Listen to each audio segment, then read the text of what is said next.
Ngoja. Ushaijiuliza mbona kuku hawako joy?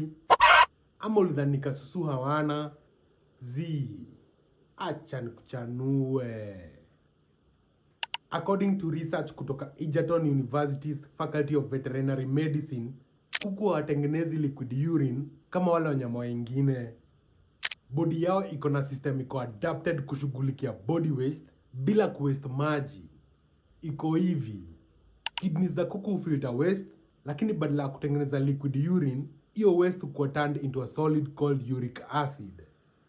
Hii uric acid humix na shonde yao, na ndio maana unachekigi white paste kwa shonde za kuku. Hii system inasaidia kuku kustay hydrated, especially since ancestors wao wali come from dry places. Na hiyo ndio maana kuku hawako joy kama zile animals zingine. Ni survival tactic ya conserve maji yenye imekuwa passed down through generations. Nipe like na follow nikuchanua daily.